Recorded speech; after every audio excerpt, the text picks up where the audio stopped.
Hola, ¿cómo están? Espero que se encuentren muy bien. Yo soy la profesora Aldana Palacesi y les había propuesto 12 preguntas en una actividad lúdica que tenían que responder con lo que sabían. Era un ejercicio para la atención porque tenían que estar atentos a qué pedía cada consigna y a su vez no tenían que buscar la información de cada una de las preguntas en internet, sino responder con lo que sabían. Si respetaban esa regla, siempre iba a estar bien la respuesta. Por eso dijimos que no había respuestas erróneas, porque lo que uno sabe es lo que uno sabe, entonces va a estar bien si pongo eso. También, ¿para qué nos sirve esta actividad? Para poder identificar qué representación tengo o me hago de las cosas sobre las cuales me están preguntando en esas 12 consignas o preguntas. Todos los años lo vengo haciendo en distintas instituciones con personas que están en edad de adulta y también en edad de adolescencia, porque trabajo tanto en secundario como en nivel superior y además hay modalidades de nivel secundario donde también pueden concurrir adultos como el turno noche o vespertino. Y bueno, resulta que existen preguntas muy frecuentes a determinadas, respuestas muy frecuentes a determinadas preguntas. Entonces lo que hice fue sistematizarlo, es decir, procesar esos datos, esas preguntas frecuentes. Yo ahora les voy a mostrar, no las de ustedes, porque todavía no hice a tiempo, ya que la clase es la de hoy, para procesar esos datos, pero sí las del año pasado, así es muy reciente la información. Tengo las de otros años, pero vamos a trabajar con la última, que es la más reciente. Y vamos a ver, más o menos en cada punto, qué es lo que frecuentemente respondemos. Y podemos pensar juntos cuál es la representación que existe sobre cada una de las cosas que se preguntaron. Para eso les voy a mostrar en un PowerPoint los resultados, es cortito. Pero bueno, acá les comenta, esperen que me equivoqué de filmina. Acá les comenta los resultados de la actividad lúdica, que eso ya se los expliqué, no había respuestas incorrectas. Y acá ya vamos develando un poquito la imagen de qué aspectos nos interesa trabajar. Por ejemplo, cuál es la imagen que tenemos de nuestro país, de las ciencias, y voy a sumar también de la tecnología, y del ambiente. ¿Qué representación nos hacemos? Vamos a ver, me voy a ir para que puedan ver los gráficos, así que solo vamos a ver las diapositivas. Vamos a ver, por ejemplo, en el punto 1 y 2 que se preguntaba qué produce o ha producido nuestro país, por lo general se responde materia prima. Y a veces se explicita de qué trata esa materia prima y la respuesta mayoritaria suele ser granos o cereales, de alguna de esas maneras se dice. A veces también hablan de cierto valor agregado, por ejemplo, de la industria alimenticia, hablando de oleaginosas, es decir, aceites, o de vino, pero no más que eso. Pocos dan respuestas sobre productos de mayor valor agregado, es decir, de la industria. Y nadie o muy poquitos hablan de ejemplos de la industria pesada. Ni siquiera, no solo en la 1 que habla de la actualidad, ni siquiera en el pasado. Eso sí nos indica que desconocemos experiencias de industrialización de nuestro país, que son parte de nuestra historia y que hubo a lo largo de las décadas, en algunos momentos más que en otros, pero que existen y que, bueno, nosotros lo vamos a trabajar en el texto también de Positivismo y Posturas Críticas, porque hacen al conocimiento de qué ciencias y qué tecnología hubo o hay en nuestro país. No solo se trata de cultivar granos o cereales y criar vacas. Esto, por supuesto, no es para sentirnos ignorantes, nada de eso. Acuérdense que no hay respuestas erróneas. Esto es para poder identificar qué representación se ha construido en los ciudadanos de nuestro país sobre su propio país, en el cual la escuela tiene un rol importantísimo. Y como docentes entonces tenemos que identificarlo, porque si no corremos el riesgo de reproducir una representación sesgada, es decir, una representación que solo tiene que ver con una de muchas de las actividades que tiene nuestro país. Y bueno, vamos a ver también cómo en realidad eso se liga mucho a que nuestro sistema educativo se funda junto con un modelo agroexportador en lo económico que se había propuesto el gobierno de entonces, para los gobiernos de entonces, en la segunda mitad del siglo XIX y sobre todo a fines del siglo XIX. Con respecto a los componentes del ambiente, también nuestra representación suele ser que el ambiente es natural.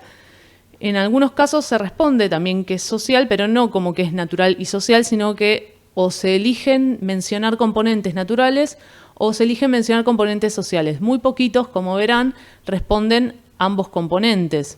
Muchos no responden porque no saben, por lo general, lo que han expresado es que no sabían a qué nos referíamos por ambiente, si era el ambiente natural o el social.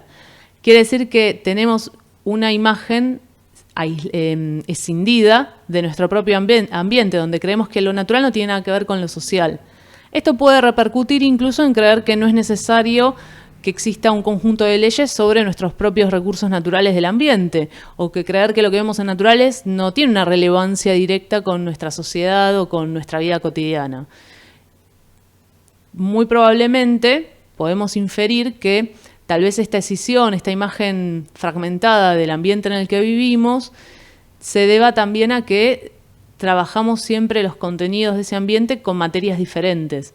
Y existen pocas instancias donde uno integre ambas cosas, mostrando cómo lo natural se relaciona con lo social y viceversa. Esto, bueno, es un dato importante a tener en cuenta porque me insta a, como docente, en algún momento generar, a través de un ejemplo, de un caso, una integración, mostrar que estamos hablando del mismo ambiente y que las cosas se relacionan. Por eso también fue cara, esto es caro, esta escisión, esta fragmentación, a la idea de pensar que en las escuelas, en el sistema educativo, en la política educativa, el modelo productivo de un país no tiene nada que ver. Y en realidad, sí, ya vemos cómo en la representación que nos hacemos de nuestro país sigue primando la imagen de aquella época en cuando se gestó nuestro sistema educativo, que coincide con la ampliación de la frontera con el indio, como se decía, que eso permitió aumentar la superficie cultivable de los campos y a su vez el desarrollo de un modelo agroexportador, y que vamos a ver también que tiene que ver con que las políticas de entonces estaban siendo dirigidas por, o los mismos políticos de entonces eran miembros que pertenecían a la sociedad rural argentina. Entonces no es extraño que los recursos de nuestro territorio estén atravesados, o las políticas sobre los recursos de nuestro territorio estén atravesados por los intereses de este sector. Bueno, con respecto a en qué lugares se realizan investigaciones en ciencias, la mayoría responde en el laboratorio. Seguimos teniendo la idea de que el trabajo científico es un trabajo que solo tiene que ver con tubos de ensayo, Erlenmeyers, mecheros, soportes universales, y nos cuesta ver la relevancia de eso en el campo, en el ambiente. Pocas veces pensamos que en el ambiente, en la realidad que vivimos, ahí surge la necesidad de investigar algo en particular que tiene una instancia de laboratorio, pero que parte y vuelve al ambiente en el que vivimos. A su vez, muchas investigaciones en ciencia están relacionadas con el modelo productivo de un país, con las necesidades productivas o con alguna determinada actividad de producción de algún sector en particular. Por eso también vamos a ver más adelante cómo en realidad buena parte de la investigación en nuestro país en muchas oportunidades estuvo vinculada con el sector de la agricultura y la ganadería. Incluso muchas investigaciones actuales que tienen que ver con la creación de transgénicos son transgénicos sobre la agricultura. También hay transgénicos sobre medicina, igual, pero esos dependen más del Estado. Por ejemplo, en instituciones como el CONICET o a universidades también, universidades nacionales. En relación también a este tema, lo que podemos decir es que también dejamos de lado en nuestras representaciones que hay instituciones. El laboratorio no está suspendido en el aire, sino que pertenece a una institución, que necesita de un equipamiento, de un financiamiento, que las y los científicos son trabajadores, entonces necesitan cobrar un sueldo también. Todo eso se pierde o queda invisibilizado al solo creer que las ciencias naturales se reducen a un laboratorio donde se investiga. Y por lo general también ese imaginario, ya me adelanto a una característica más, mencionarles, tiene que ver también con el científico que trabaja solo, encerrado en el laboratorio, que no es así. Se trabaja por lo general en grupo y los científicos son un equipo que pertenece a una institución o a dos instituciones que se ponen a trabajar en conjunto en relación a algunas investigaciones. Vamos con el siguiente, respecto de los productos tecnológicos. Me pasé acá. Respecto de los productos tecnológicos que está acá, la mayoría pone como ejemplo, fíjense casi la totalidad, un 97%, pone como ejemplo productos tecnológicos vinculados con las nuevas tecnologías de la información y la comunicación. Eso quiere decir NTICs, que también se le dice a veces TICs. Pero estas nuevas tecnologías, ¿cuáles son? Las tablets, los celulares, una computadora. Y los ejemplos que se dan son esos, entonces por eso los nucleamos dentro de este grupo. Rara vez se dan ejemplos de productos que respondan a diferentes o a otras áreas y que también son producciones tecnológicas, como por ejemplo una vacuna o un aparato que se usa en un hospital para algún estudio en particular, como por ejemplo la mamografía, o para la industria, por ejemplo un torno o alguna, por ejemplo un torno, o algún tanque de cultivo de bacterias para obtener una enzima en particular para la industria alimenticia, o puede ser un barco, una locomotora, un avión, siendo que Argentina tiene una fábrica de aviones con sede en Córdoba, que esa es del Estado. O sea, también los ejemplos de tecnología que damos vuelven a remitirnos al primer punto, porque desconocemos otras cosas que fabrique nuestro país. Incluso en personas que por ahí viven en municipios donde hay pymes que se dedican no a una actividad primaria, sino a darle valor agregado. Hay plastiquerías, actividad siderúrgica, pero no obstante eso, por ahí cuando uno después va a analizarlo y lo menciona, y sí, decimos, cierto que está eso también, pero no se nos ocurre en primera instancia. En tecnología, incluso en el año que fue el lanzamiento de los satélites, del primer satélite argentino, el ARSAT, tampoco se mencionaba el satélite, muy poca gente lo mencionó. La industria satelital es otra de las industrias de calidad por las cuales se destaca nuestro país, porque pocos países se dedican a eso, y además los insumos que nosotros proveemos tienen tal calidad que los exportamos a otros países, nos los piden. Por ejemplo, fabricamos muchas cosas para la NASA, que nos compra, con el INVAP, o y también de reactores nucleares. Tampoco se dan ejemplos de esos que tengan que ver con la industria nuclear, como por ejemplo reactores nucleares, entre otras cosas, siendo que Argentina es de los mejores del mundo en estos dos tipos de industria que requieren alta rigurosidad en la calidad y que somos reconocidos a nivel internacional, que son la industria aeroespacial y aeronáutica, mejor dicho, en ambas, y la industria nuclear. Respecto de países y personas que se dedican a la ciencia, había dos preguntas, una vinculada con los países y otra con las personas.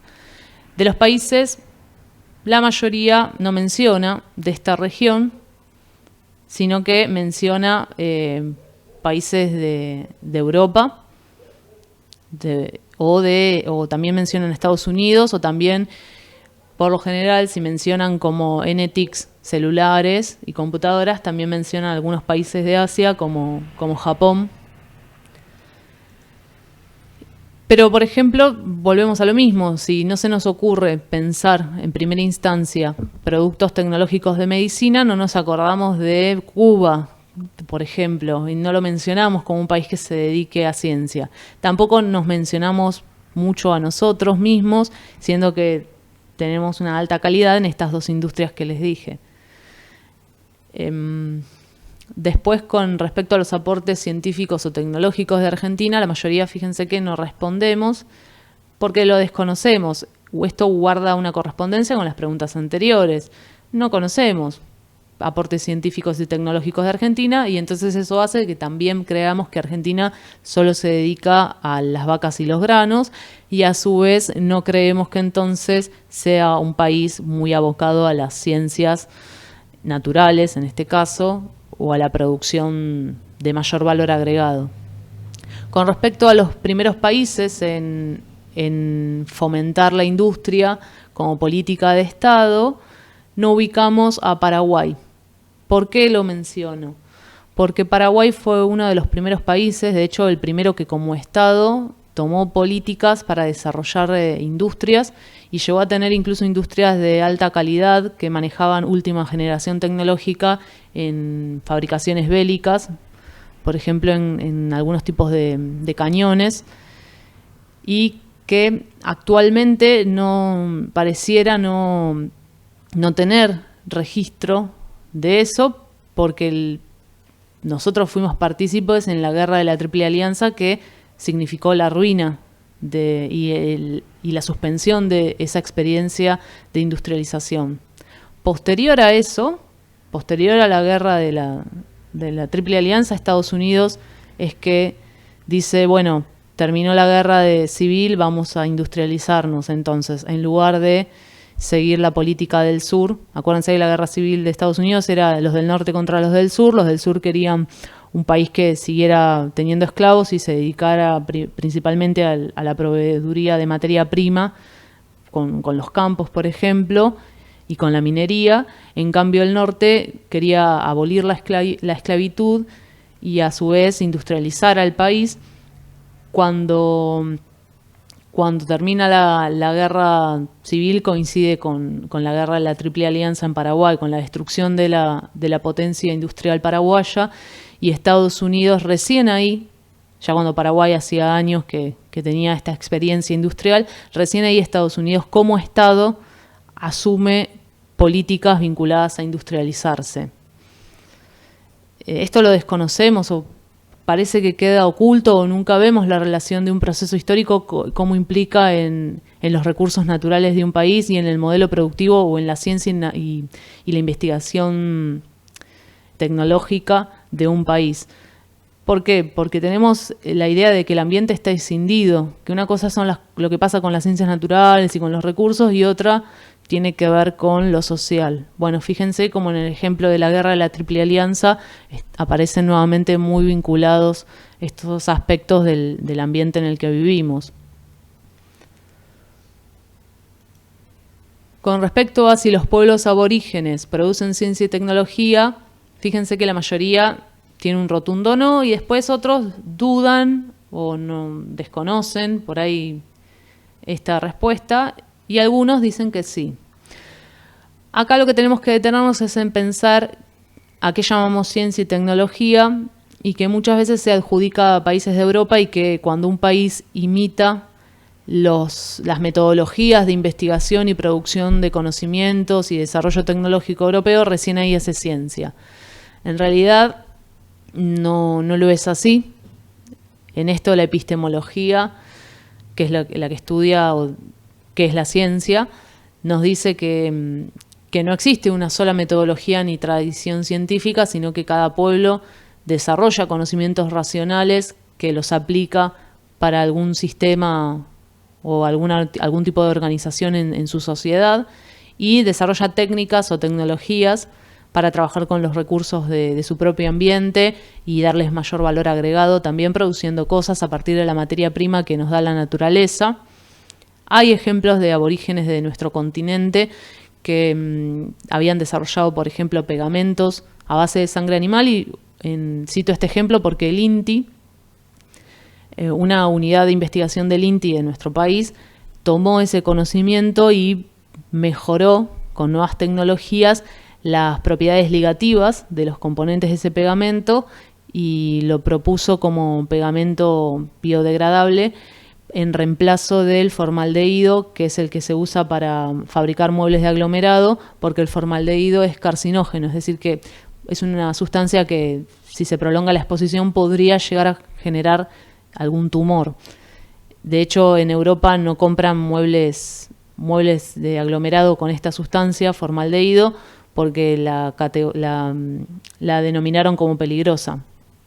Bueno, el INTI desarrolló un pegamento en base a estos conocimientos de pueblos aborígenes para reemplazar el formaldehído.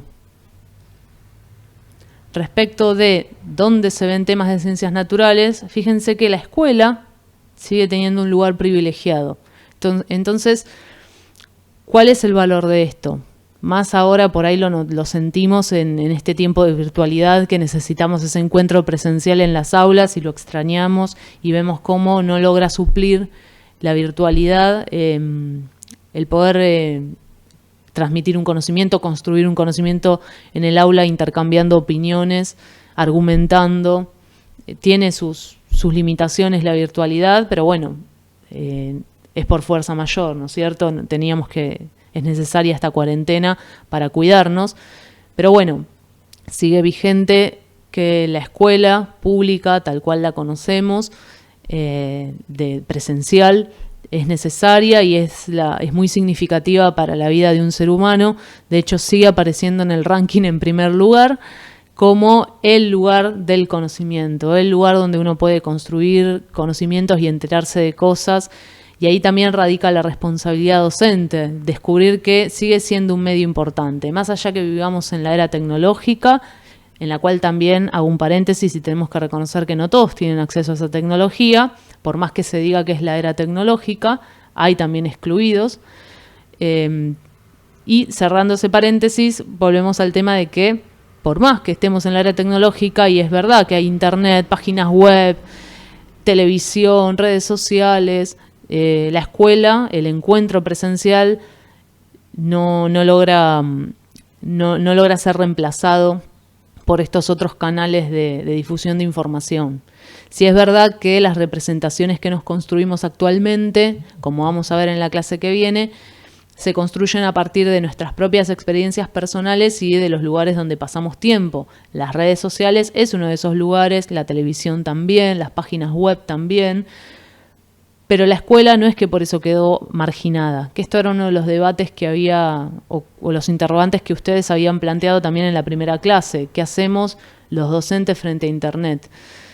Bueno, fíjense que sigue siendo prioritario el lugar de la escuela y que también tenemos entonces la responsabilidad de, si sabemos que hay una representación sesgada de nuestro país, si sabemos que creemos que la naturaleza no tiene nada que ver con lo social, bueno, empecemos a deconstruir, desmitificar esas ideas para apostar también o aportar algo a la formación ciudadana, porque no se puede formar una ciudadanía crítica si desconocemos parte de las cosas. Sobre todo si seguimos sosteniendo representaciones de fines del siglo XIX. Finalmente, ya vimos más o menos qué problemas tiene o conlleva esta representación, este conjunto de representaciones. Repito, no es para sentirnos mal, no es para creernos que somos ignorantes o la barbarie, que nos tienen que venir a civilizar, sino que es para reconocer, hacer un diagnóstico sobre sobre nosotros mismos, sobre nuestro propio, al menos una muestra chiquitita en cada persona encuestada, sobre nuestras propias representaciones como sociedad. Y bueno, en resumen, el problema, vamos a verlo más en detalle en la clase que sigue, tiene que ver con una representación vigente sobre el país, sobre la ciencia, sobre la tecnología, sobre los pueblos, sobre el sistema productivo, que es positivista y es colonizada. ¿Por qué decimos esto? Porque es una construcción que data de cuando éramos colonia, cuando éramos un virreinato que dependía de la corona española. Por eso decimos colonizada, porque continúan ideas de esa época que nos inculcaron, vigentes al día de hoy, y se refleja en algunas de las respuestas que seguimos dando.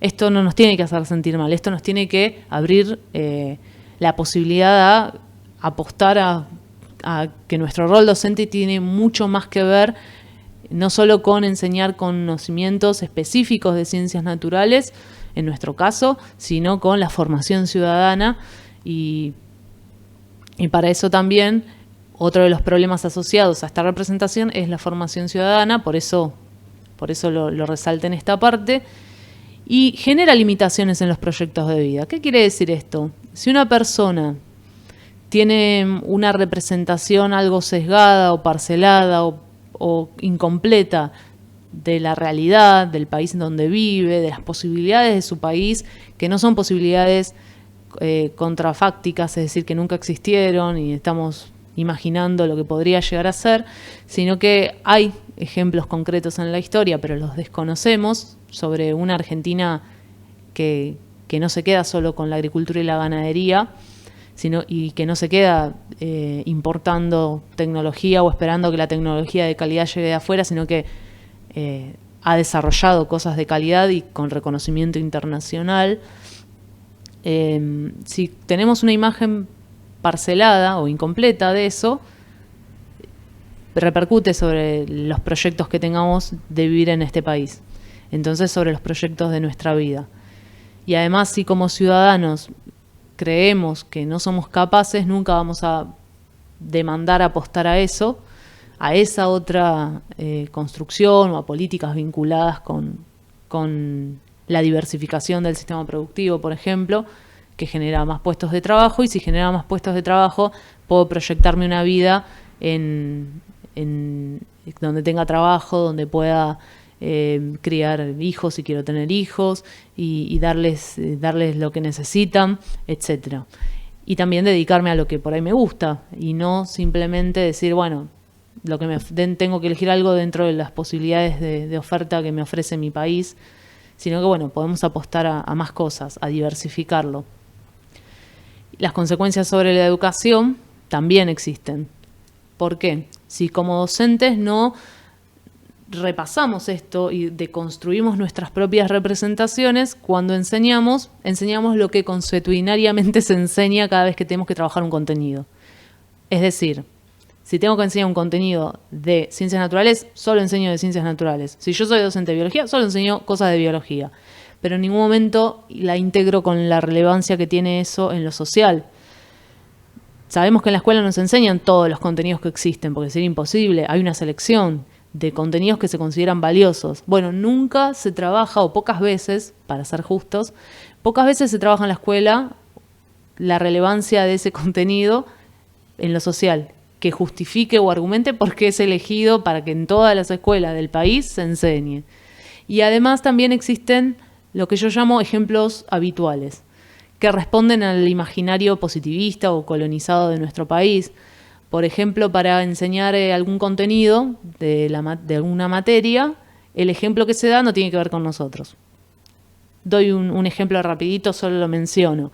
Para enseñar energía, muchas veces, que está bueno, se enseña de dónde viene la electricidad. Le encanta a los chicos saber eso, a los estudiantes. Pero hay incluso libros que usamos en la secundaria que el ejemplo que ponen es de represas hidroeléctricas de España. Cuando acá en Argentina hasta tuvimos una empresa enorme del Estado que construyó un montón de centrales hidroeléctricas en distintas provincias. Entonces, ¿está bien ese ejemplo habitual, el de la represa española? ¿Hace a la formación ciudadana o nos hace incurrir en una omisión que sin darnos cuenta fomenta una determinada imagen de nuestro país? ¿Cuál es la ventaja que podemos encontrar de esta experiencia de encuesta?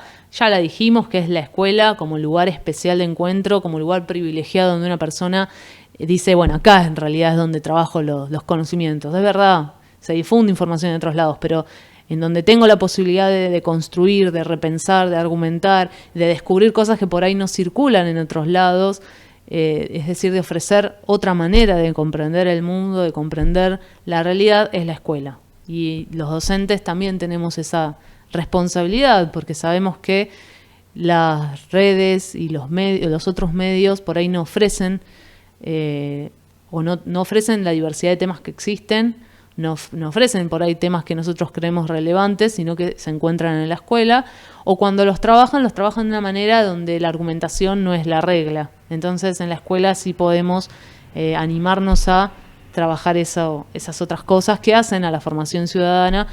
Y esto no tiene que ver con enseñar menos contenidos disciplinares, al revés, tiene que ver con entenderlos mejor y entender cuál es la relevancia, cuál es su importancia, por qué lo estoy viendo. Le carga sentido a lo que vemos en la escuela y eso tiene repercusiones. Vamos a ver. En el ámbito educativo, la solución a esta representación que vimos ya fuimos comentando que tiene que ver con trabajar contenidos sobre el país y la realidad cotidiana. Es decir, cuando enseño un contenido disciplinar de biología, por ejemplo, o de química o de física, decir, bueno, esto en la sociedad repercute en algo, está relacionado con algo del mundo en el que vivo. Mostrarlo contribuye a empezar a integrar el ambiente social y natural como dos partes del mismo lugar donde vivimos y también nos forma como ciudadanos, sobre todo cuando muestro ejemplos no de España, como el ejemplo que di, sino de nuestro país. Porque dicen, bueno, nuestro país tenía esto o tiene esto, no lo sabía. Me amplía la representación que hago de mi país. Los recursos didácticos son todas las cosas que usamos para enseñar algo. Esos recursos me tienen que permitir contextualizar sin abstraer ni universalizar. ¿Qué quiere decir esto? Universalizar es cuando creo que el ejemplo que sirve, el ejemplo de un país que sirve en un país me va a servir también en el mío, porque es un ejemplo universal. Por ejemplo, cuando se enseñan problemáticas ambientales, en muchos manuales se cita la lluvia ácida. Y la verdad que no es tan relevante en nuestra región del planeta. Entonces, ¿no valdría trabajar la temática de problemática ambiental con otro ejemplo?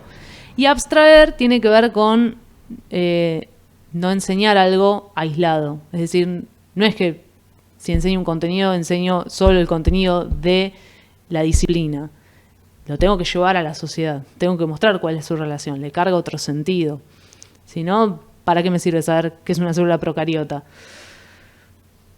Y la evaluación de todos los contenidos tiene que ver con que somos hijos del rigor. No, y también con darle valor, hablando en serio, darle valor a... Evaluar es también valorar, ¿no? Si yo evalúo los casos que trabajo, los ejemplos que doy, es decir, también los considero como algo importante, es decir, cuando estudien los estudiantes, cuando estudien para las evaluaciones de mi materia, tienen que saber que no solo importa la definición o explicar el contenido de la materia específica, la del disciplinar, por ejemplo, qué es la célula procariota, sino también evaluar y valorar que sepan de qué manera se relaciona con la sociedad. Al menos una de las trabajadas. Nosotros también no vamos a trabajar todas las maneras de asociación porque hasta pueden llegar a ser infinitas, pero algunas sí, las que consideremos relevantes. Por ejemplo, con los procariotas podemos hablar de las infecciones bacterianas y de los antibióticos y de los genéricos. Fíjense que uno puede ampliar y hasta incluso les va a pasar que si trabajan estos contenidos en el aula, los estudiantes se interesan y hasta ellos mismos aportan información y amplían.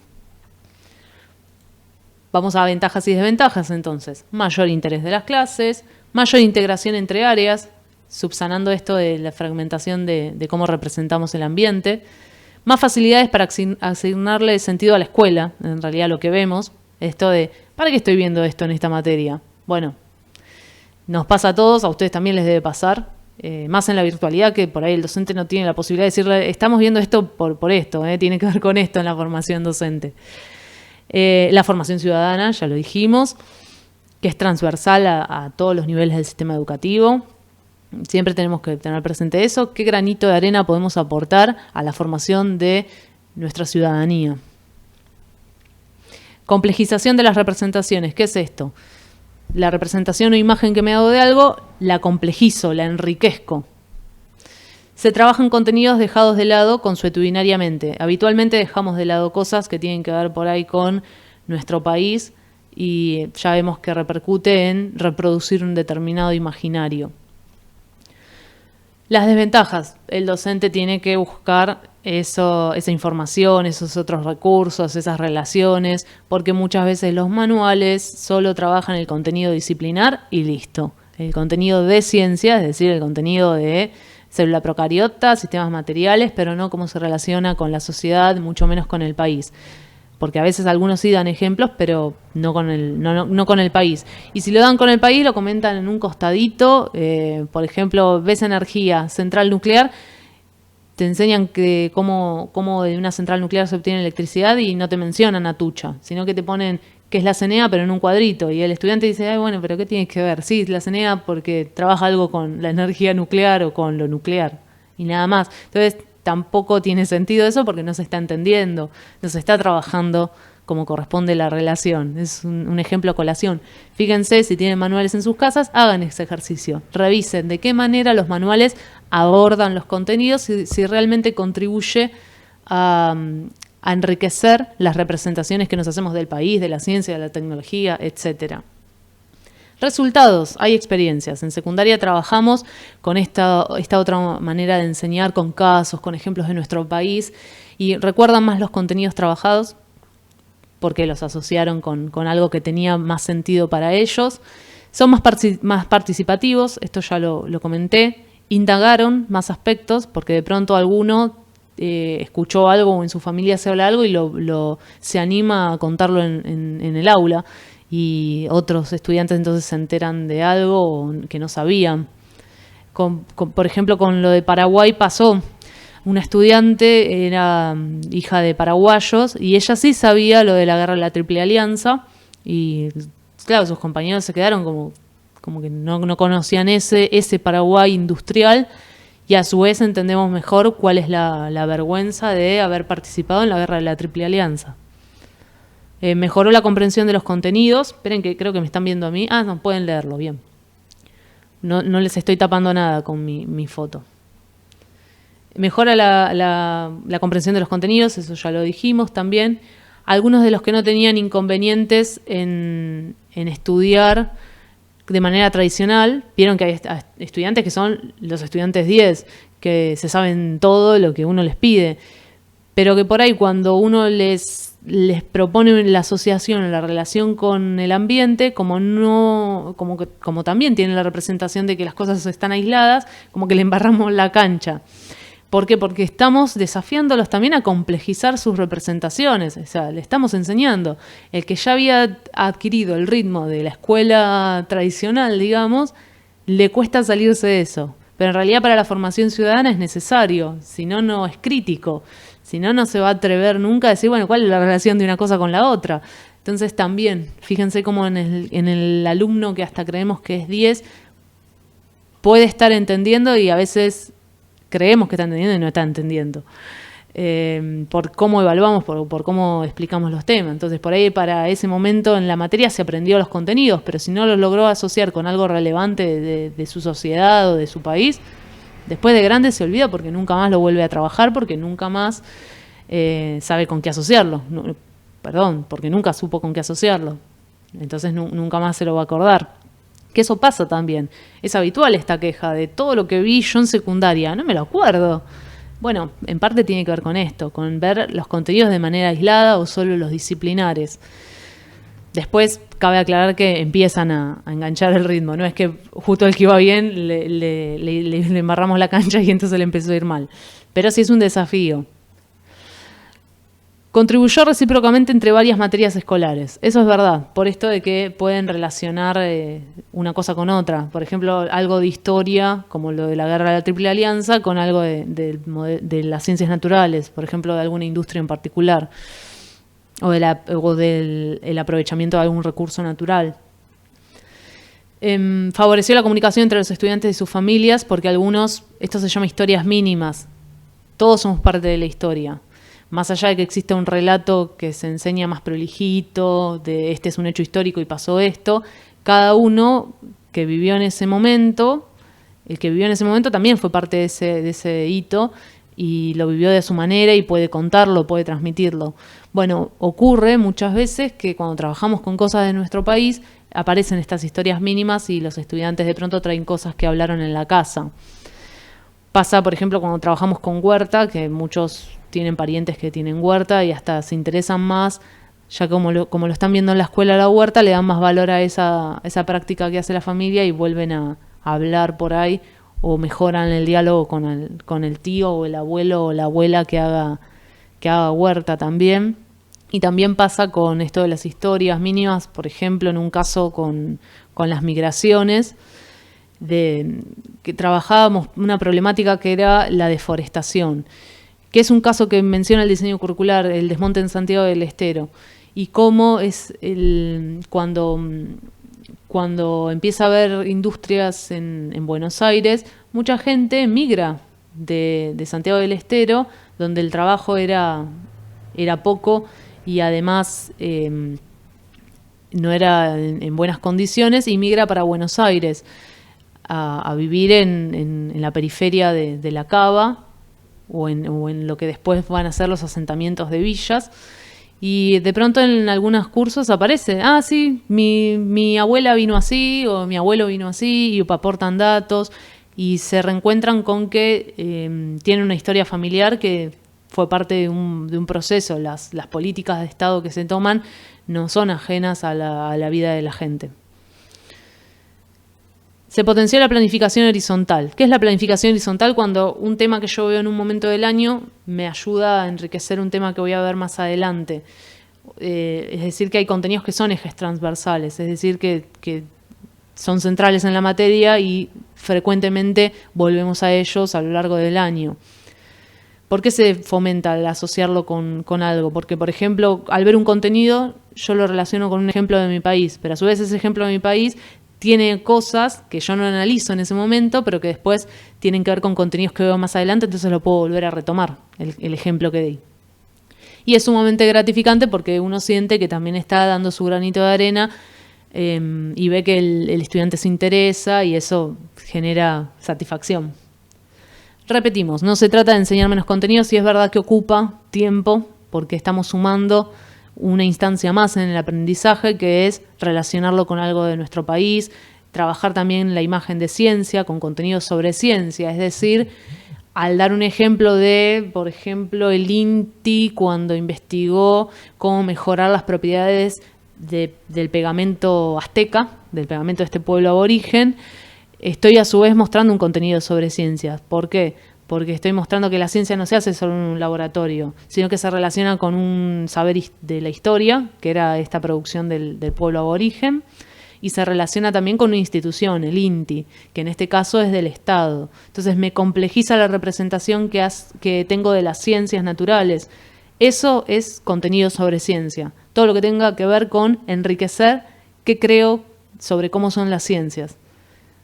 Puede ser a través de mostrar las ciencias se hacen en instituciones, los científicos no son solo varones, son también mujeres, o no es solo uno, sino que es un equipo de investigación, o son también trabajadores, entonces dependen del financiamiento para sus investigaciones, tienen que también tener un salario.